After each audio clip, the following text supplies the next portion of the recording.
The conference hall of the Joint Sniper Training Academy holds 37 officers, 12 defense contractors, and one woman who shouldn't exist. Colonel Brad Holt stands at the podium, medals gleaming under fluorescent lights, his voice carrying the practiced warmth of a man who has perfected the art of public charm. He gestures toward the woman seated alone at the end of the third row. Before we sign this contract, I want to acknowledge our visiting technical advisor. His smile doesn't reach his eyes. Chief Warrant Officer Elise Marrow. She claims to have sniper experience, though I couldn't find her name in any official record worth mentioning. Scattered laughter ripples through the room. Elise doesn't move. Her hands rest on a worn leather bag in her lap. The bag's strap shows salt stains, the kind that comes from years near ocean deployments. Holt continues, feeding on the attention. You know what I love about the sniper community? We keep score. Numbers don't lie. He turns directly to face her. So tell us, Chief, how many kills? Give us something to talk about. The laughter grows louder. A contractor in the second row nudges his colleague. Two captains near the window exchange amused glances. Elise's breathing shifts. 4 counts in, 4 counts hold, 4 counts out. A rhythm invisible to everyone except Dr. Henry Voss, seated 3 chairs away, who recognizes the pattern from his years working with special operations personnel. She stands. The room quiets slightly, expecting embarrassment, perhaps a stammered excuse or a quick exit. Instead, Elise walks to the center aisle. Her footsteps are measured, deliberate, each one placed with the precision of someone who has learned to move without sound across hostile terrain. She stops 5 feet from the podium. Her hand reaches into the leather bag and withdraws a thick notebook. The cover shows water damage, salt crystallization along the edges, corners worn soft from handling. She places it on the table beside Holt's microphone. The colonel's smile falters. Elise opens the notebook to a page marked with a faded red seal. Her voice comes out flat, without emotion, as if reading coordinates. 412 confirmed sniper targets. Silence crashes through the room like a physical force. Dr. Voss leans forward. His eyes lock onto the page layout, the columns, the systematic notation. This isn't a trophy collection. The format matches chain of custody documentation, the kind used in war crimes tribunals and federal investigations. Holt recovers first, forcing a laugh that sounds hollow. Anyone can write numbers in a book. That proves nothing. Elise doesn't respond. She simply turns another page, revealing coordinates, timestamps, weather conditions, and alphanumeric codes that Voss immediately recognizes as ISR drone reference numbers. May I? Voss stands without waiting for permission. He approaches the table, his forensic analyst's instincts overriding social protocol. Holt steps back, his jaw tightening. Henry, this is hardly the time for... These entries cross-reference satellite imagery, Voss interrupts, his voice carrying academic authority. Target confirmation through independent intelligence sources. This isn't a kill count, Colonel. This is an evidence log. The contractors stop whispering. The officers stop shifting in their seats. Every eye in the room focuses on the salt-stained notebook. Elise meets Holt's gaze for the first time.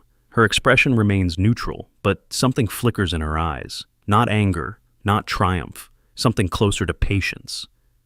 I didn't come here to be believed, she says quietly. I came here to verify.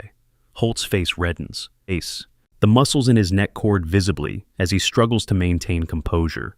8 years of carefully constructed reputation, $20 million in pending contracts, and one woman with a water-damaged notebook, threatening to unravel everything. This meeting is adjourned, he announces abruptly. We'll reconvene tomorrow after I've had time to review these claims. But Dr. Voss is already photographing pages with his phone, and 3 officers in the back row are quietly recording video, and the contractors are exchanging worried glances that speak of liability concerns and due diligence requirements. Elise closes the notebook with the same deliberate care she used to open it. She returns it to her bag, adjusts the salt-stained strap over her shoulder, and walks toward the exit without looking back. The crowd parts for her, not out of respect, not yet, but out of something older, more primal, the instinctive recognition that they have just witnessed the first move in a game they don't yet understand. If you're already hooked on this story, hit that subscribe button and the notification bell so you don't miss what happens next. Trust me, this is just the beginning. Special Agent Maya Riggs waits in the hallway outside the conference room. She wears civilian clothes, nothing that would identify her federal credentials, but her posture carries the coiled alertness of someone trained to observe without being observed. "That was faster than I expected," she says, as Elise approaches. Elise doesn't break stride. He's scared. Scared people make mistakes. They walk together toward the building's east exit, past security checkpoints staffed by military police who barely glance at their credentials. The academy sprawls across 40 acres of desert terrain, training facilities and barracks and administrative buildings connected by roads that shimmer with heat mirages. Voss photographed 12 pages before Holt shut things down, Riggs continues, matching Elise's pace. That's enough to justify expanding the investigation. It's not about justification. Elise pushes through the exit door into blinding afternoon sunlight. It's about making him act. Riggs studies the other woman's profile. Elise Marrow exists in federal databases as a ghost, a name attached to redacted files and classified operations that even Riggs's clearance level cannot fully access. What she does know came through back channels, a sniper program that officially never existed, operating in regions that officially saw no American military presence, conducting operations that officially never occurred, 412 confirmed targets, in a career that officially never happened. "The contractor attack will come tonight," Elise says, her eyes scanning the perimeter road. "Holt can't afford to let that notebook exist. He'll send someone to retrieve it." "You sound certain." "I've studied his pattern for 3 years." Elise's voice carries no emotion, just the flat recitation of analyzed data. When threatened, he eliminates evidence. When he can't eliminate evidence, he eliminates witnesses. The sniper who took the fall for his mistake 8 years ago understood that too late. Riggs feels a chill despite the desert heat. Staff Sergeant Thomas Whitmore. The name hangs between them. Whitmore, who had been blamed for a friendly fire incident during a joint training exercise. Whitmore, whose career had been destroyed by falsified reports. Whitmore, who had taken his own life 6 months after being discharged. Elise stops walking. For the first time since Riggs met her, something cracks in the woman's controlled facade. Not much. A tightening around the eyes, a slight tremor in her hands that she immediately suppresses.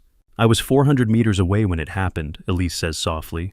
"The real shooter was Holt's hand-picked team leader, drunk and careless. I logged everything. Wind speed, temperature, trajectory, angle. The bullet that killed those civilians didn't come from Whitmore's position." "But you didn't come forward." "I tried." The words come out bitter, the first real emotion Elise has shown. "My chain of command buried it. Holt had friends, still does. The only way to expose him is to make him expose himself." Riggs understands now. 3 years of planning. 3 years of waiting for the right moment, the right leverage, the right circumstances to force Holt into making a move that couldn't be covered up. The notebook isn't just evidence, it's bait. Night falls over the academy like a black curtain. The desert air turns cold, temperature dropping 30 degrees within an hour of sunset. Security lights cast pools of harsh illumination across training grounds and parking lots, leaving deep shadows between buildings. Elise sits alone in her assigned quarters, a small room in the visitor barracks with a single window facing the optics storage facility. Her bag rests on the narrow bed beside her. The notebook remains inside, visible to anyone who might be watching through the window. She doesn't turn on the lights. At 22:17, her phone buzzes. A text from a blocked number. "Range inspection required. Building 7, immediate." Elise reads the message twice. Building 7 houses the scope calibration laboratory, where precision optics worth hundreds of thousands of dollars are stored and maintained. An odd location for a nighttime inspection. An obvious trap for anyone paying attention. She responds with a single word. Confirmed. The walk to Building 7 takes 4 minutes. Elise moves through shadows, avoiding the main pathways, using the gaps between security light coverage that she mapped during her first day on base. Old habits, the kind that keep people alive in places where survival isn't guaranteed. The building's side entrance is unlocked. This raises her alertness from yellow to orange. Training facilities are never left unsecured after hours. She steps inside. The door closes behind her with a heavy click. Then the lights go out. Total darkness. Elise drops low immediately, her body folding into a crouch without conscious thought. Her breathing stays controlled. 4 counts in, 4 counts hold, 4 counts out. Sounds reach her. Footsteps. more than one person. Moving between the storage racks, trying to be quiet, but failing. Amateurs. A voice cuts through the blackness. "Where's the notebook, Chief?" Elise doesn't answer. She's already moving, using the mental map she created during her facility tour. Third rack from the south wall. Turn left at the calibration station. Emergency exit 37 feet ahead. Something crashes. A storage shelf toppling. Glass breaking. Expensive equipment being destroyed. The kind of destruction that creates plausible cover for an accident. A hand grabs her shoulder. Elise reacts with muscle memory burned into her nervous system through thousands of repetitions. She captures the wrist, rotates her hips, applies pressure to the joint at an angle the human arm was never designed to bend. The attacker gasps and drops. She doesn't break anything, doesn't cause permanent damage, just enough force to neutralize, then release.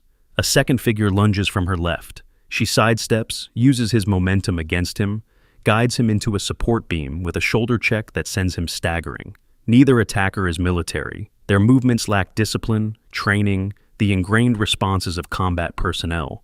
Contractors, probably. Hired locally. Expendable. Elise reaches the emergency exit and pushes through into cold night air. Behind her, the two men struggle to their feet, cursing. She doesn't run. Running attracts attention. Instead, she walks at a measured pace toward the main administrative building, where lights still burn in Colonel Holt's office on the 3rd floor. Her shoulder aches where the first attacker grabbed her, bruising already forming. Evidence. She pulls out her phone and sends a single message to Riggs. They moved. Building 7. 2 contractors. Attempted assault. I have witnesses. The response comes immediately. Security cameras. Elise allows herself a small smile. The first smile she's permitted since arriving at the academy. I made sure of it. Morning arrives with the desert sun and a summons to Colonel Holt's office. Elise sits across from his desk, flanked by 2 military police officers who clearly don't know which side they should be supporting. Holt's face carries the controlled fury of a man who has realized he's being outmaneuvered, but hasn't yet figured out how. "You're claiming my contractors attacked you," Holt's voice drips with disbelief. "In our own training facility, without any provocation." Elise produces her phone. Building 7 security footage shows 2 individuals entering through the side door at 22:23. Power to the building was cut from an external junction box at 22:24. I entered at 22:26 in response to a text message requesting my presence for a range inspection. What text message? The one sent from a burner phone registered to Meridian Defense Solutions. Elise watches Holt's eye twitch. Meridian is the primary contractor for the training upgrade project, the company whose representative sat in the conference room yesterday, the company whose $20 million deal depends on Holt's approval. Interesting choice of communication method for an official inspection. The military police officers exchange at glances. This is moving beyond their authority, into territory that requires federal involvement. Holt stands abruptly. "This is absurd. You're a nobody making accusations against decorated officers and established defense partners. Do you have any idea what you're dealing with?" Elise remains seated. "I know exactly what I'm dealing with, Colonel. A cover-up that started 8 years ago when Staff Sergeant Thomas Whitmore was blamed for a training accident he didn't cause. An ongoing fraud scheme involving falsified qualification records and inflated contract bids. And a commanding officer who has grown so comfortable with deception that he's forgotten how to recognize when he's being watched." The temperature in the room seems to drop. Holt's face cycles through emotions. Anger, confusion, fear, and finally a calculating assessment that settles into his features like a mask. "You're dismissed, Chief Marrow." His voice has gone cold, professional, the tone of a man retreating to familiar ground. "I'm revoking your access to all training facilities pending a security review. You'll remain confined to visitor quarters until further notice." Elise stands. "Of course, sir." She walks toward the door, pauses, and turns back. "One more thing, Colonel. The notebook you're so interested in? It's not in my quarters. It hasn't been since yesterday afternoon. You can search all you want." She leaves without waiting for a response. The hallway stretches empty and silent. Elise walks with the same measured pace she's maintained since arriving, but inside, her mind races through possibilities and contingencies. Holt is panicking. Panicked men make desperate choices. Desperate choices create opportunities. Dr. Henry Voss intercepts her at the stairwell landing.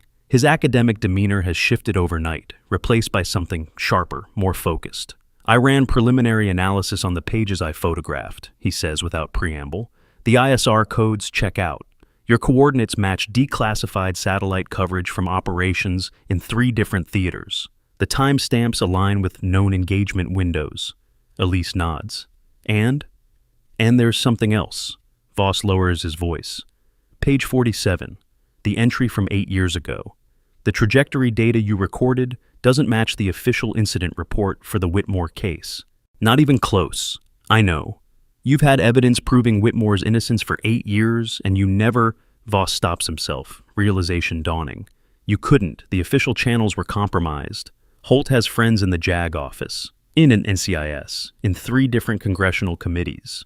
Elise's voice carries the weight of years spent navigating blocked pathways and buried investigations. Every time I tried to submit evidence through proper channels, it disappeared. Witnesses were transferred. Documents were reclassified. The system protected itself. So you went outside the system. I found someone who operates outside the system. Elise resumes walking, and Voss falls into step beside her. Special Agent Riggs has been building a federal case against Holt for 18 months. Contract fraud, falsified records, obstruction of justice. My notebook provides the missing piece. Direct evidence of the original crime that started everything. They emerge into the morning sunlight. Across the training grounds, Elise can see Sergeant Calvin Reed leading a squad through rifle drills. Reed, who worships Holt as a mentor. Reed, who has modeled his entire military career after a man who betrayed everything the uniform represents. What happens now? Voss asks. Elise watches Reed demonstrate a shooting stance, his movements precise, his dedication evident. A good soldier serving a corrupt commander. Now we wait for Holt to make his next move. And when he does, we make sure everyone sees it. The waiting proves shorter than expected. By noon, rumors have spread through the academy like wildfire through dry brush. The visiting advisor attacked. Security footage under review. Federal agents spotted in the administrative parking lot. The $20 million contract suddenly delayed pending additional verification. Sergeant Reed approaches Elise during the lunch hour, catching her alone outside the mess hall. His expression carries confusion, loyalty fighting against growing doubt. Is it true, he asks without introduction, what they're saying about the colonel? Elise studies his face, young, earnest, the kind of soldier who joins for the right reasons and stays because he believes in the mission. The kind who gets destroyed when he discovers his heroes have clay feet. What are they saying? That you have evidence of something from 8 years ago, something that involves... Reed stops, struggling to form the words. Staff Sergeant Whitmore was my instructor during basic. He was the reason I chose the sniper program. When he died, He can't finish. Elise's expression softens almost imperceptibly. Whitmore didn't do what they said he did, Sergeant. He was blamed for someone else's mistake, someone who had the power to rewrite the reports and silence anyone who questioned them. The colonel? I can't prove it yet. Not through official channels.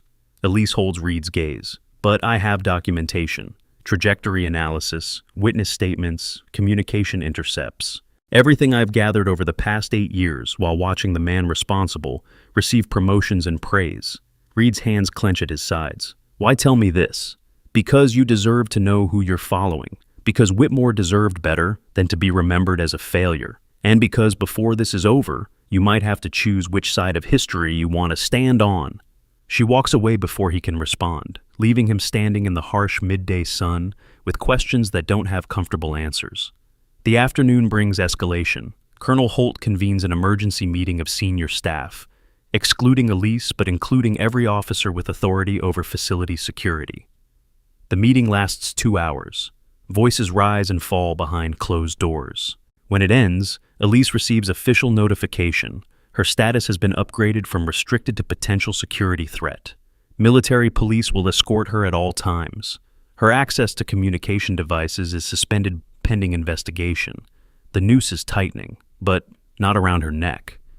Riggs appears at her quarters 30 minutes after the notification arrives, slipping past the MP stationed at the end of the hallway through credentials that supersede local military authority. He's accelerating, Riggs says, closing the door behind her. 3 calls to the Pentagon in the last hour, 2 to congressional contacts. One to the Meridian CEO demanding immediate contract execution before the investigation expands.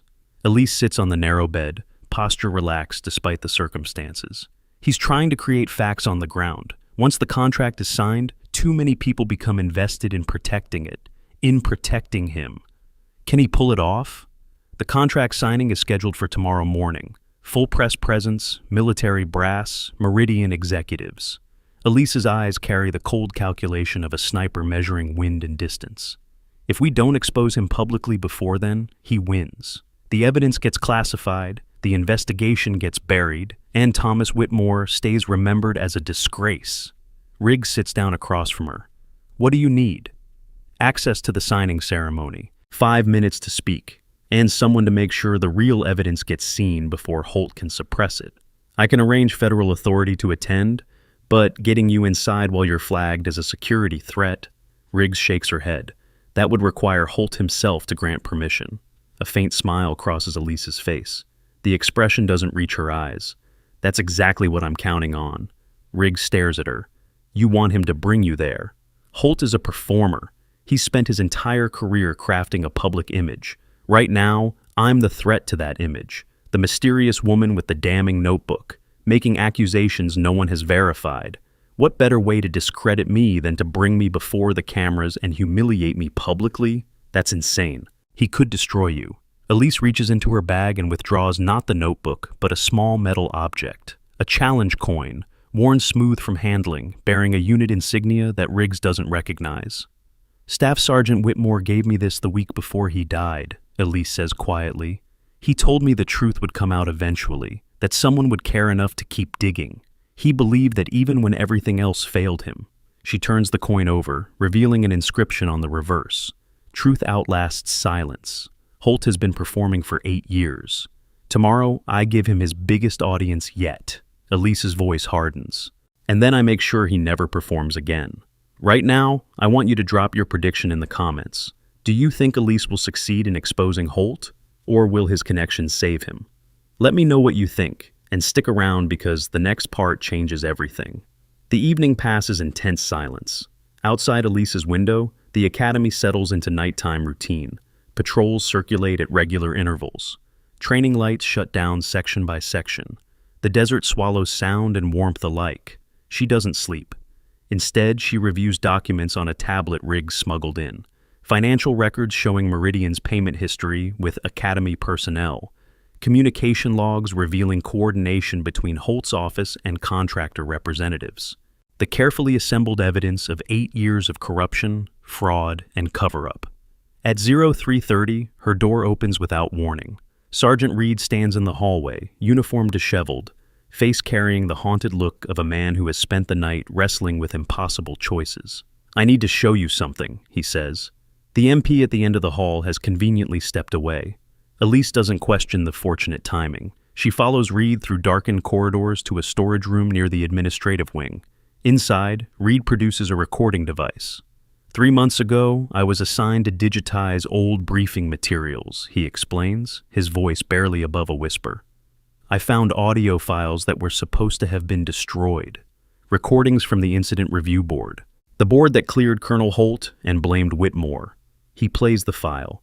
Colonel Holt's voice fills the small room, younger but unmistakable. Cut that section. I don't need truth. I need budget approval. Whitmore's already agreed to take responsibility. Make sure the evidence supports his confession.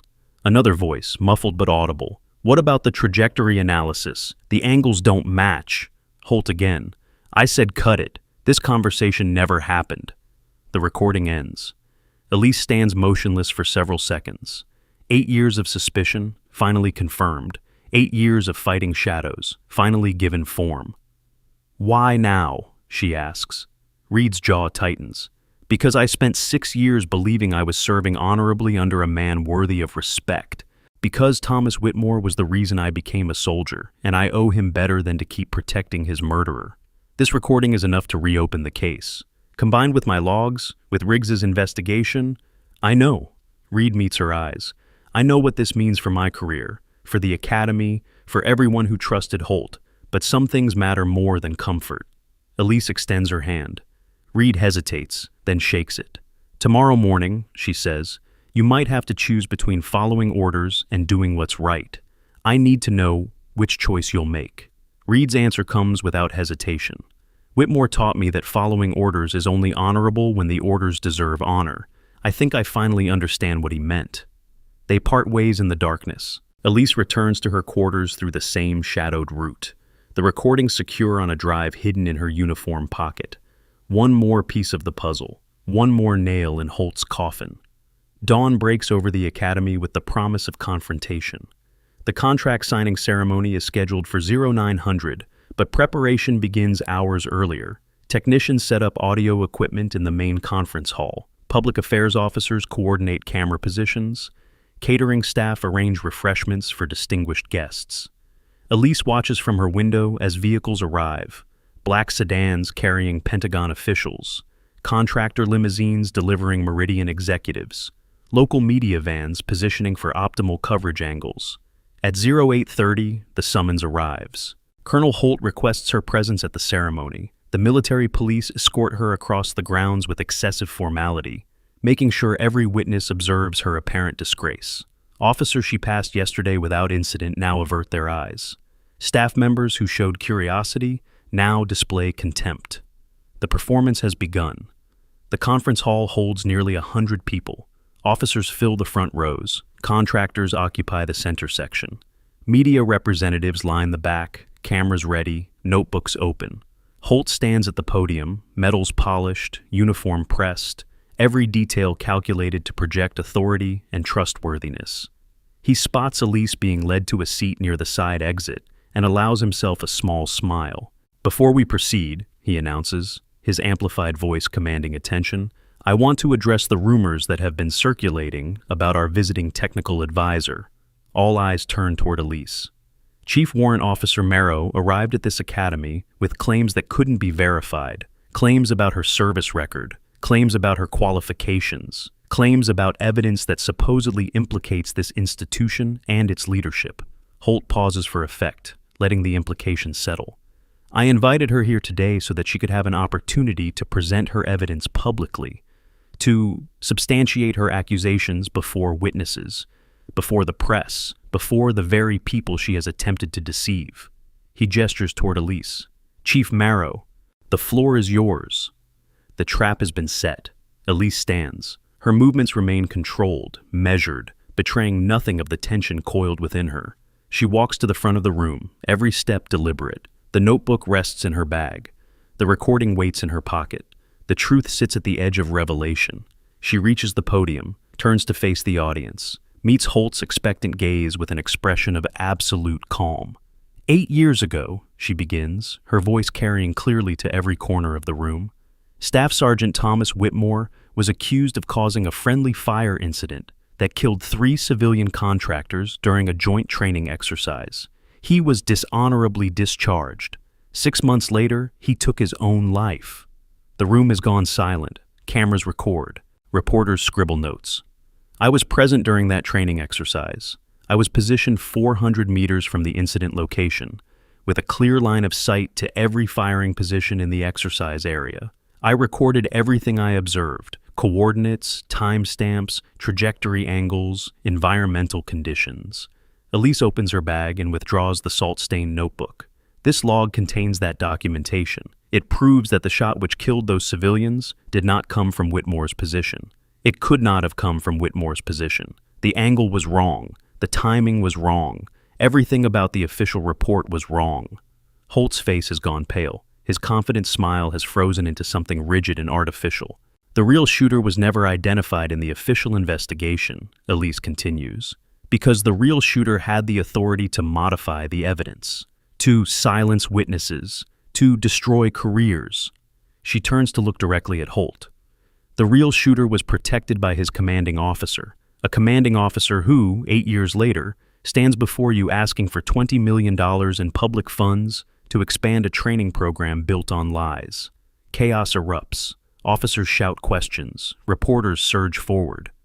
The Meridian executives huddle in urgent conference. Military police move uncertainly, unsure whether to intervene. Holt grabs the microphone. This is absurd. She has no proof. This notebook is fabricated, a desperate attempt to... Actually, Colonel, she does have proof, Doctor. Voss stands from his seat in the third row, tablet in hand.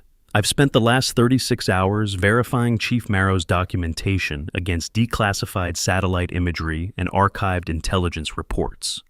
The trajectory data matches, the timestamps align, the ISR reference codes check out against National Reconnaissance Office records. He approaches the podium, holding his tablet so the nearest cameras can capture the screen. Page 47 of this notebook contains forensic evidence that conclusively proves Staff Sergeant Whitmore could not have fired the shot he was blamed for. The bullet came from a position 17 degrees off his line of fire, a position that was occupied, according to exercise logs, by a team under Colonel Holt's direct command.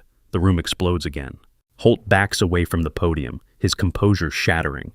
This is a conspiracy. She's working with someone is coordinating. I demand this ceremony be suspended immediately. I'm afraid that won't be possible, Colonel.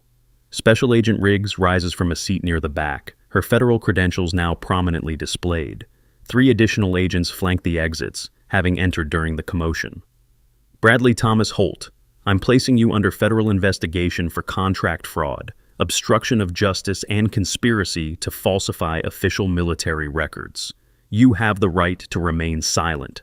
Holt lunges, not toward the exit, not toward Riggs, toward Elise. His hand reaches for the notebook, fingers clawing at the evidence that has destroyed him. His face contorts with rage beyond reason, years of carefully maintained control finally crumbling. Elise doesn't retreat. She captures his wrist as it extends toward her, rotates her hip, applies pressure at the joint. The same technique she used in the darkened storage building. The same muscle memory burned into her through years of training in programs that don't officially exist. Holt drops to one knee, gasping. The sleeve of Elise's uniform shifts with the movement. A dark line of ink becomes visible along her inner forearm, partially hidden but no longer concealable. A unit designation that makes Dr. Voss inhale sharply. Numbers and symbols that Sergeant Reed, watching from the side of the room, recognizes from classified briefings about operations that never happened. She releases Holt immediately, steps back, allows the federal agents to complete his detention. The room has gone utterly still. Not because of Holt's arrest, not because of the exposed corruption, because of what they glimpsed on her arm, because of what it means about who she really is, because 412 confirmed targets suddenly seems not like a boast, but like a confession of service beyond anything they can imagine. Sergeant Reed is the first to move. He crosses the room to where Elise stands, her sleeve still shifted, her arm still partially visible. He recognizes the marking. Everyone with sufficient clearance recognizes it. Without a word, he comes to attention, snaps a salute. Elise meets his eyes. Something passes between them, recognition of shared purpose. Acknowledgement of sacrifices made and prices paid. She returns the salute, brief, formal, complete. Around them, officers begin to understand. The woman they dismissed, the woman they mocked, the woman they doubted. She isn't just a technical advisor with an implausible record. She is the record. And she has been watching them all along. If this story has you on the edge of your seat, hit that subscribe button and share it with someone who needs to see what happens next. Part 2 reveals the full truth about Elise's past and the consequences that will change the Academy forever. The aftermath unfolds with the systematic precision of military process. Federal agents escort Holt from the building. The contract signing is indefinitely postponed. Meridian executives face immediate questioning about their knowledge of fraudulent documentation. The Academy's entire administrative structure enters emergency review. But Elise doesn't stay to watch. She finds a quiet corner of the parade ground, away from cameras and questions and the growing crowd of officers who suddenly want to know everything about the woman they spent 2 days dismissing. Her hand finds the challenge coin in her pocket. Whitmore's coin, the one he gave her a week before everything fell apart. Truth outlasts silence. She turns it over, feeling the worn edges, the smooth metal warm from her body heat. 8 years of carrying this weight. 8 years of watching the man responsible receive honors and promotions. 8 years of building a case that official channels kept destroying. And now, finally, the truth has been spoken. Footsteps approach. Dr. Voss settles onto the bench beside her, maintaining respectful distance. The recording from Sergeant Reed will be entered into evidence, he says quietly. Combined with your documentation and the forensic analysis, There's enough to reopen the Whitmore case formally. His record will be cleared. His family will be notified. Elise nods but doesn't speak.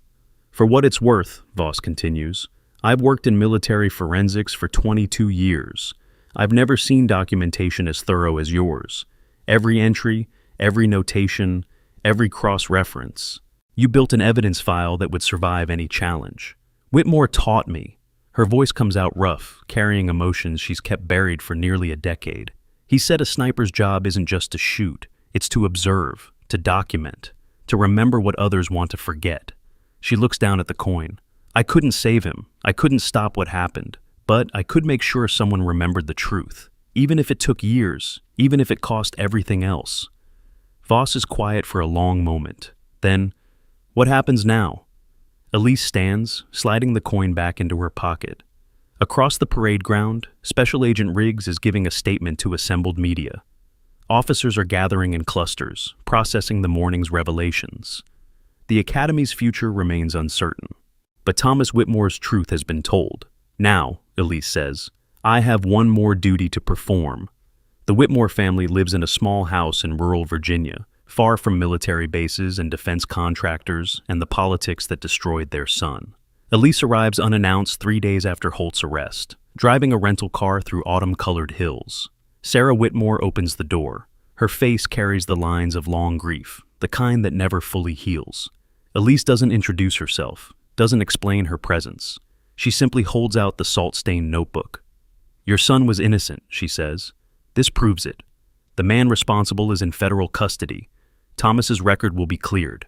Sarah Whitmore stares at the notebook, then at the woman holding it. Her hands tremble as she reaches out. Who are you? Someone who owes him more than I can ever repay. Elise presses the notebook into her hands. He saved my life once, during a mission no one will ever acknowledge. This is the only way I know to save his legacy. She turns and walks back to the rental car without waiting for a response. Behind her, Sarah Whitmore opens the notebook to the first page, where Elise has written a dedication in careful, precise script. For Sergeant Thomas Whitmore. The truth outlasted the silence. You were right. The engine starts. The car pulls away. In the rearview mirror, Elise watches Sarah Whitmore sink to the porch steps, clutching the notebook to her chest, shoulders shaking with sobs that could be grief or relief or both. Justice doesn't always arrive quickly, but sometimes, if someone cares enough to keep watching, keep documenting, keep fighting, it arrives nonetheless. Elise drives until the house disappears from view. Then she pulls to the side of the road and allows herself, for the first time in 8 years, to weep. The investigation expands over the following weeks. 3 additional officers face charges related to the cover-up. Meridian Defense Solutions withdraws from federal contracting pending internal review. The Academy initiates comprehensive policy reform, including new protocols for incident documentation and independent oversight of training operations. Sergeant Reed receives commendation for his role in providing critical evidence. His career trajectory shifts from potential disgrace to recognized integrity. Dr. Voss publishes a peer-reviewed paper on forensic methodology in military investigations, citing the case as an example of how systematic documentation can overcome institutional resistance. Special Agent Riggs completes the federal case against Holt, securing indictments on 7 counts of fraud and obstruction. Trial is scheduled for the following year, but in the chaos of consequences and reforms, no one notices a small detail. The final page of Elise's notebook, the page she showed no one, contains a single entry written in code, coordinates for a location that doesn't appear on any official map, a timestamp from 3 weeks in the future, and 7 words that suggest her mission is far from complete. Active target, Phase 2 initiated, Tower 4. Elise disappears from public view the day after delivering the notebook to Sarah Whitmore. Her quarters at the Academy are found empty, personal effects removed, no forwarding address proceeded. Federal records show her consulting contract terminated by mutual agreement. Military personnel files remain classified. But somewhere in the world, in shadows that don't appear on satellite imagery, a woman with 412 confirmed targets continues her work, watching, documenting, waiting. Because truth doesn't just outlast silence, it outlasts everything. The morning of the contract signing arrives with desert sun, cutting through conference room windows like judgment. Elise stands outside the main hall, watching through glass doors as technicians complete final preparations. Cameras positioned at optimal angles, microphones tested and retested, seats arranged in precise rows for the 100-plus attendees who will witness Meridian Defense Solutions secure $20 million in federal funding, 3 days of confinement to visitor quarters, 3 days of watching Holt's confidence rebuild itself, 3 days of letting him believe he has won. Sergeant Reed appears at her shoulder, voice low. The recording is ready. Dr. Voss has his authentication prepared. Agent Riggs has federal marshals standing by 2 blocks from the main gate. Elise nods without turning. And the colonel? He requested your presence personally. Wants you front and center when he discredits you publicly. Reed's jaw tightens. He thinks this is his victory lap. Good. Let him think that. The doors open. A military police officer gestures for Elise to enter. She walks into the hall with measured steps, the salt-stained bag over her shoulder, the notebook resting inside. Every eye tracks her movement. Whispers ripple through the assembled crowd. The disgraced advisor, summoned to witness her own humiliation. Colonel Holt stands at the podium, medals gleaming, smile perfectly calibrated for the cameras. He watches Elise take her assigned seat near the side exit, flanked by 2 MPs who clearly expect to escort her out in shame before the hour ends. Ladies and gentlemen, Holt begins, voice carrying the warmth of a man supremely confident in his position. Before we formalize this historic partnership between the Joint Sniper Training Academy and Meridian Defense Solutions, I want to address the disruption we experienced earlier this week. He pauses for effect, letting cameras focus on his expression of wounded dignity. Chief Warrant Officer Marrow arrived at this institution with extraordinary claims. Claims about her service record that no official database can verify. Claims about evidence that supposedly implicates the leadership of this academy in misconduct. Holt gestures toward Elise. I invited her here today because I believe in transparency. I believe that accusations, no matter how baseless, deserve public examination. So, I'm offering Chief Marrow this opportunity to present her so-called evidence before witnesses, before the press, before the very officials she has attempted to deceive. He steps back from the microphone, arms spread in theatrical invitation. Chief Marrow, the floor is yours. Show us what you have. Silence blankets the room. Elise stands. She feels the weight of every gaze, the pressure of every expectation. Holt expects stammering excuses. The Meridian executives expect entertainment. The assembled officers expect confirmation that their commander remains beyond reproach. None of them expect what comes next. She walks to the front of the hall, movements deliberate, unhurried. The MPs make no move to stop her. This is exactly what Holt wanted, exactly what she wanted him to want. She reaches the podium and turns to face the audience. Her hand reaches into the bag and withdraws the notebook, placing it on the surface beside Holt's microphone. 8 years ago, she begins, voice flat and steady, Staff Sergeant Thomas Whitmore was accused of causing a friendly fire incident during a joint training exercise. 3 civilian contractors died. Whitmore was dishonorably discharged. 6 months later, he took his own life. The room has gone still. Even the camera operators stop adjusting their equipment. I was present during that exercise. I was positioned 400 meters from the incident location, maintaining overwatch on the training area. I documented everything I observed. She opens the notebook to the page marked with faded red seal. Coordinates, timestamps, trajectory angles, wind conditions, ISR drone reference codes that can be independently verified against National Reconnaissance Office archives. Holt's smile has frozen, the muscles in his neck cord visibly. This documentation proves that the shot which killed those civilians did not come from Whitmore's position. The trajectory was wrong. The angle was impossible. Staff Sergeant Whitmore was innocent. This is absurd. Holt steps forward, reaching for the microphone. Anyone can fabricate a notebook. Anyone can write numbers and claim they mean something. This proves nothing, except that you're willing to slander decorated officers for attention. Dr. Voss rises from his seat in the third row. Actually, Colonel, it proves quite a bit more than that. He approaches the podium, tablet in hand, academic authority cutting through Holt's bluster. I've spent the past 72 hours conducting independent forensic analysis of Chief Marrow's documentation. The ISR codes she recorded match declassified satellite imagery from the date in question. The trajectory calculations align with ballistic evidence collected at the scene but excluded from the official report. The timestamps correspond to engagement windows documented in after-action reviews that were subsequently reclassified. Voss turns his tablet so the nearest cameras can capture the screen. Page 47 of this notebook contains data that conclusively proves Staff Sergeant Whitmore could not have fired the shot he was blamed for. The bullet came from a position 17 degrees off his line of fire. Voss pauses, letting the implication land. A position that was occupied, according to exercise logs, by a team under Colonel Holt's direct command. The room erupts. Officers shout questions. Reporters surge forward. The Meridian executives huddle in urgent conference. Lawyers already reaching for phones. Holt's face has gone the color of old concrete. His carefully constructed performance crumbles in real time, replaced by something desperate and dangerous. "This is a conspiracy," he snarls, abandoning the microphone's amplification. "She's working with federal agents to destroy this institution, to destroy me. I won't stand here and—" "There's more, Colonel." Sergeant Reed's voice cuts through the chaos.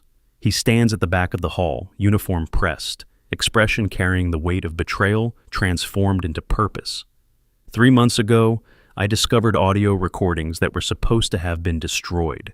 Recordings from the Incident Review Board that cleared you and blamed Whitmore. Reed walks forward, each step measured, holding a small device. In these recordings, you instruct board members to delete trajectory analysis that would have proven Whitmore's innocence. You say, and I quote, "I don't need truth. I need budget approval."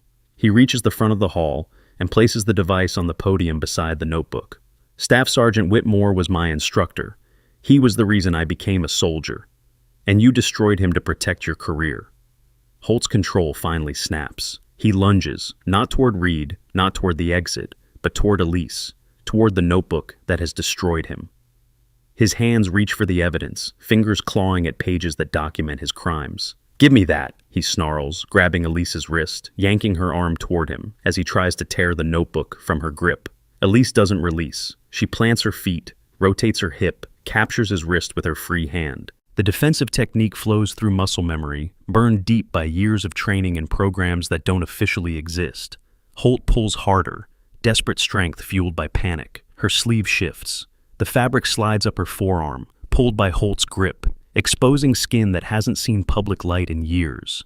Dark ink emerges into view, lines and symbols that form a unit designation, numbers and imagery that freeze Dr. Voss mid-motion. The tattoo, not decorative, not commemorative, a mark that identifies membership in operations that never appeared in official records, conducted by personnel who never officially existed, achieving objectives that will remain classified for decades. The room goes silent, not because of Holt's assault, not because of the evidence spread across the podium, because of what they're seeing on her arm. Reed recognizes it first. His breath catches. He's seen that designation in classified briefings, attached to after-action reports that described impossible missions accomplished by ghosts. Voss recognizes it second. His forensic expertise extends to military unit identification, and what he's seeing doesn't match any standard organizational structure. It matches something else entirely, something that explains how a woman could document 412 confirmed targets without appearing in any official database. The gasp spreads through the crowd like ripples from a stone dropped in still water. "That's..." Reed's voice comes out barely above a whisper. "That's the Ghost Program insignia." Holt still grips her wrist, but his strength has evaporated. He stares at the exposed tattoo, understanding flooding his features. The woman he dismissed, the woman he mocked, the woman he tried to destroy. She isn't just a technical advisor with an implausible record. She is the record. Every target, every mission, every impossible shot taken in places that officially saw no American military presence. 412 confirmed, and she has been watching him for 3 years. "Colonel Holt," a new voice, sharp with federal authority. Special Agent Riggs stands at the main entrance, credentials displayed, flanked by 4 marshals in tactical gear. "Step away from Chief Warrant Officer Marrow, now." Holt releases Elise's wrist. His hands drop to his sides. The fight drains from his posture, replaced by the hollow resignation of a man who has finally run out of room to maneuver. Riggs approaches the podium, her footsteps the only sound in the silent hall. "Bradley Thomas Holt, You are under arrest for conspiracy to defraud the United States government, obstruction of justice, falsification of official military records, and conspiracy to commit wire fraud. You have the right to remain silent. The marshals move forward. Handcuffs click around Holt's wrists. He doesn't resist, doesn't speak. His eyes remain fixed on Elise's exposed forearm, on the tattoo that revealed everything he failed to understand about the woman he tried to destroy. She meets his gaze without expression. "You asked how many kills," she says quietly, voice carrying only to him. "You asked it as a joke, but every number in that notebook represents a mission you couldn't imagine, people you couldn't save, sacrifices you couldn't make." She pulls her sleeve down, covering the tattoo once more. Thomas Whitmore understood that. He understood what service actually costs, and you destroyed him because his integrity threatened your comfort. Holt is led away through a side exit, cameras tracking his departure, the footage already transmitting to news networks across the country. The contract signing is indefinitely postponed. Meridian executives face immediate questioning about their knowledge of falsified documentation. The Academy's entire administrative structure enters emergency review. But Elise doesn't stay to watch the aftermath. She finds Reed standing near the windows, staring at the desert landscape beyond. "You did the right thing," she says. Reed doesn't turn. "I spent 6 years following a man who betrayed everything I believed in. 6 years building my career on a foundation of lies. You didn't know. I should have known. I should have asked questions. I should have..." He trails off, struggling with regret that will take years to fully process.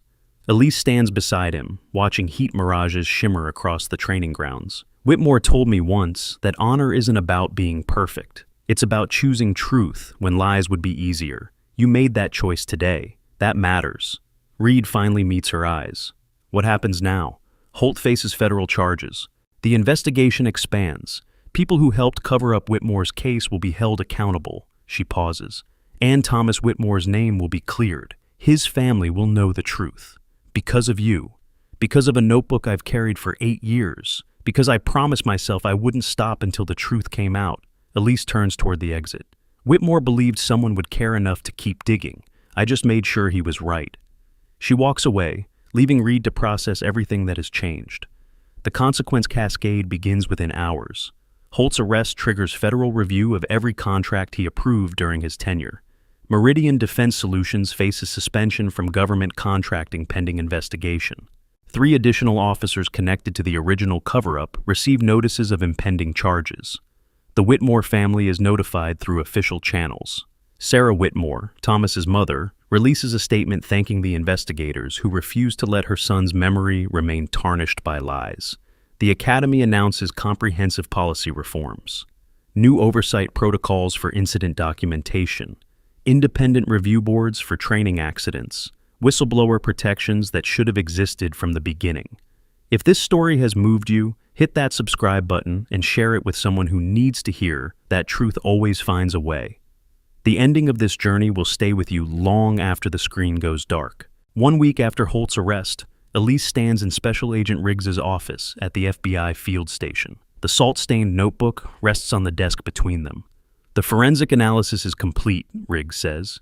"Every entry checks out. The Bureau is recommending full reopening of the Whitmore case, posthumous restoration of his honorable discharge status, and official acknowledgement that he was wrongly blamed." Elise nods but doesn't speak. "There's something else." Riggs slides a folder across the desk. "During our investigation of Holt's finances, we discovered payments from sources beyond Meridian, shell companies in 3 different countries. The money trail leads to a network we've been tracking for 18 months. Elise opens the folder. Financial records, organizational charts, names highlighted in yellow. "Holt was a node in something larger," Riggs continues. "We've identified at least a dozen other compromised officials across multiple agencies. Your documentation helped us connect patterns we couldn't see before. What do you need from me?" Riggs hesitates. The question she's about to ask crosses boundaries that federal agents aren't supposed to cross. Your skills, your methodology, your ability to watch and document without being seen. She meets Elise's eyes. "The Bureau could use someone like you. Officially this time, with proper authority and resources." Elise considers the offer, a chance to continue the work with institutional support, a chance to pursue the larger network that enabled Holt's corruption. A chance to ensure that what happened to Thomas Whitmore never happens to another soldier. I'll think about it. She reaches for the notebook, but pauses. This belongs in evidence now. It's served its purpose. Riggs takes the notebook carefully, understanding its weight. I'll make sure it's preserved properly, and I'll make sure Whitmore's family has access to copies of everything relevant to clearing his name. Elise stands. One more thing. The last page. There's a set of coordinates I recorded 3 weeks ago. A location that doesn't appear on any official map. What's there? I don't know yet, but the communication patterns I tracked during my surveillance of Holt suggested meetings at that location. Meetings with people whose identities I couldn't confirm. Elise moves toward the door. If your investigation expands in that direction, you might find it useful. She leaves without waiting for a response. 2 days later, Elise drives a rental car through rural Virginia. Autumn leaves carpeting roads that wind between hills and farmland. The GPS guides her to a small house set back from the main road, surrounded by trees that have witnessed decades of seasons. Sarah Whitmore opens the door before Elise reaches the porch. The older woman's face carries lines carved by years of grief, but something new lives in her eyes, something that might be the beginning of peace. "You're the one," Sarah says, not a question. "The one who proved Thomas was innocent." Elise stops at the bottom of the porch steps. "I'm sorry it took so long. 8 years," Sarah's voice wavers. 8 years of believing my son died in disgrace. 8 years of people looking at me with pity, thinking I raised a failure. He wasn't a failure. He was the finest soldier I ever served with. Sarah descends the steps slowly, eyes searching Elise's face. "You knew him? You actually knew Thomas? He saved my life during a mission I can't describe in a place I can't name. When everything went wrong, he was the one who got our team out. He was the reason I survived to document what really happened." Tears spill down Sarah's weathered cheeks. "He never told me. He never talked about what he did overseas. He just said he was proud to serve. He was protecting you, protecting all of us. That's who he was." Elise reaches into her jacket and withdraws a small metal object. "He gave me this the week before he died. He said the truth would come out eventually, that someone would care enough to keep digging." She holds out the challenge coin. Sarah takes it with trembling hands, turning it over to read the inscription on the reverse. "Truth outlasts silence." "He was right," Elise says softly. "It just took longer than either of us expected." Sarah clutches the coin to her chest, sobbing openly now. Elise stands in uncomfortable witness, unsure whether to stay or leave, whether comfort would be welcome or intrusive. Finally, Sarah reaches out and takes Elise's hand. "Thank you. Thank you for not giving up. Thank you for remembering him when everyone else forgot." Elise squeezes her hand gently. "I couldn't forget. I owed him too much." They stand together in the autumn afternoon, two women connected by a man whose integrity cost him everything, but whose legacy has finally been restored. After a long moment, Sarah releases Elise's hand and wipes her eyes. "Will you stay for coffee? I have pictures of Thomas, from before, when he was young and the world hadn't broken him yet." Elise hesitates. Her instinct is to leave, to maintain the distance she's cultivated for years. But something in Sarah's eyes stops her. This woman lost her son. Lost him twice. Once to death, once to dishonor. She deserves more than a delivered message and a quick departure. I'd like that. They sit in Sarah's kitchen for 3 hours, drinking coffee and looking at photographs and sharing stories about a man who deserved better than he received. Elise learns about Thomas as a child, as a teenager, as a young soldier eager to serve. Sarah learns about the missions she can legally hear about, the lives her son saved, the difference he made in places most Americans will never see. When Elise finally leaves, the sun has set and stars are emerging above the Virginia hills. Sarah walks her to the car. "What will you do now?" the older woman asks. Elise looks up at the stars, the same stars that have witnessed her work across continents and years. "There's more to do, there always is. But tonight, I'm going to rest. And tomorrow, I'm going to remember that some fights are worth fighting, no matter how long they take." She gets into the car and starts the engine. Sarah waves from the porch, the challenge coin still clutched in her other hand. Elise drives away, watching in the rearview mirror until the house disappears into darkness. The road stretches ahead, winding through hills that hold their secrets close. Her phone buzzes, a message from Riggs, coordinates checked out, found evidence of meetings matching your surveillance data. Investigation expanding. Call me when you're ready to discuss next steps. Elise reads the message twice, and then sets the phone aside. Tomorrow she'll call. Tomorrow she'll consider Riggs's offer. Tomorrow she'll decide whether to continue the work with official backing or return to the shadows where she's operated for so long.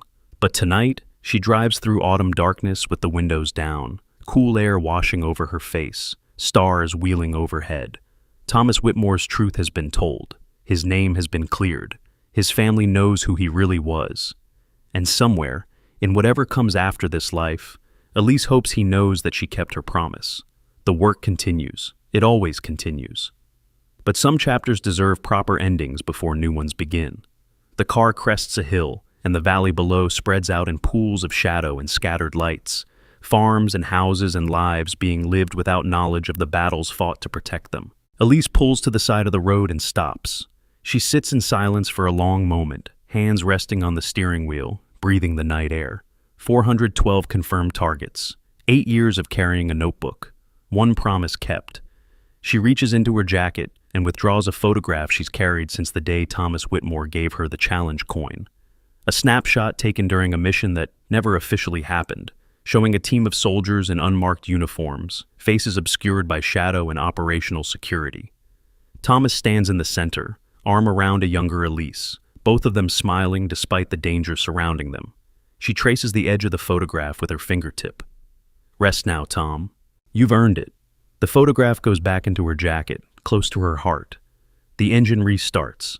The car continues down the winding road, carrying a woman who has spent 8 years fighting for truth toward a future where that fight might finally take a different form. Behind her, the stars keep their ancient watch. Ahead, the road leads toward whatever comes next. And in a small house in rural Virginia, Sarah Whitmore sits at her kitchen table, holding a challenge coin and a collection of photographs, finally able to mourn her son as the hero he always was. Justice isn't loud, it's patient. And sometimes, after years of silence, it speaks loud enough for everyone to hear. 3 weeks later, the memorial ceremony takes place at the Joint Sniper Training Academy. General Patricia Caldwell, the new commanding officer, stands at the podium before an assembly of officers, officials, and family members. Behind her, a new plaque has been added to the Academy's memorial wall. Staff Sergeant Thomas James Whitmore, Distinguished Service, Wrongly Accused, Truth Restored. Sarah Whitmore sits in the front row, flanked by her surviving son and grandchildren. She wears the challenge coin on a chain around her neck. Elise watches from the back of the assembly, standing rather than sitting, positioned near the exit. Her presence hasn't been announced. Most attendees don't know she's there, but Sarah knows. When the ceremony concludes and the crowd begins to disperse, Sarah makes her way through the assembled officers to where Elise stands. You came. I wanted to see it finished. Sarah looks back at the memorial wall, at her son's name finely displayed among honored soldiers. It's not finished, she says quietly. It's just beginning. Thomas's story will be told now. New soldiers will learn what happened to him and why it matters to speak truth even when it's dangerous. She turns back to Elise. That's your legacy too. You gave him back to us. You gave us back our pride in who he was. Elise doesn't know how to respond. Gratitude has never been comfortable territory. Sarah seems to understand. She simply squeezes Elise's hand once, then returns to her family. Elise slips away before anyone else can approach. Outside, the desert sun blazes down on training grounds where new soldiers learn skills that might one day save lives or take them. The academy continues its work, reform but functioning, carrying forward despite the corruption that nearly destroyed it. Agent Riggs waits near the parking area, leaning against a government vehicle. Made your decision yet? Elise stops beside her. The network you're tracking, how deep does it go? Deep enough that Holt was just the surface. We've identified connections in 6 different agencies, defense contractors on 3 continents, financial flows that suggest state-level involvement. Riggs straightens. It's the kind of investigation that takes years. The kind that needs people who know how to watch without being seen. Elise looks back at the memorial wall, visible through the assembly area's windows. Thomas Whitmore spent his career serving in shadows, protecting people who would never know his name. He died in disgrace because he threatened someone who valued reputation over truth. But his truth survived, because someone cared enough to keep watching, Keep documenting, keep fighting. I'm in, Elise says. Riggs nods, unsurprised. Welcome to the task force. We start Monday. She hands Elise a folder containing preliminary briefing materials. Elise takes it without opening it. There will be time for details later. Right now, she needs to understand something else. The coordinates from my notebook, the ones that led to evidence of the larger network. How did you know they would be significant? Riggs's expression shifts to something almost like respect. I didn't. You did. You spent 3 years building a case against Holt, but you were documenting everything around him too. Patterns he didn't even know he was part of. She pauses. That's why we need you. You see connections other people miss. Elise considers this. 3 years of watching Holt. 8 years of carrying Whitmore's truth. A lifetime of training and observation and patience. All of it leading to this moment. A new mission. A larger purpose. A chance to ensure that what happened to Thomas Whitmore becomes harder for corrupt systems to repeat. Monday, she confirms. Riggs gets into the government vehicle and drives away. Elise remains in the parking area, folder in hand, watching heat mirages shimmer across the academy grounds. The ceremony has ended. Officers return to duties. Family members depart for homes where they'll process today's emotions in private. But the work continues. It always continues. Elise walks to her rental car and places the folder on the passenger seat. Before starting the engine, she removes the photograph from her jacket one final time. Thomas Whitmore's smile captures a moment of camaraderie that feels like another lifetime. New mission, Tom. Bigger target, but same principle. She traces the edge of the photograph. Watch, document, wait for the right moment. The photograph returns to her jacket. The engine starts. The car pulls out of the parking area and heads toward the main gate, toward the highway, toward whatever comes next. Behind her, the Academy continues its work under new leadership, reformed by scandal, strengthened by truth. Ahead, a network of corruption waits to be exposed by someone patient enough to watch until the moment arrives. And in the space between past and future, a woman who has spent her life in shadows drives toward the light. Not because the darkness is finished, but because some truths are worth any price to protect. Justice isn't loud, it's patient. And Elise Marrow has learned that patience properly applied can move mountains. The desert falls away behind her, the road opens ahead, the work continues, always. Never judge people by how they look. The quiet person might be the strongest person. Comment below what were your favorite part. If you like this story, please subscribe and hit the bell. See you in the next time.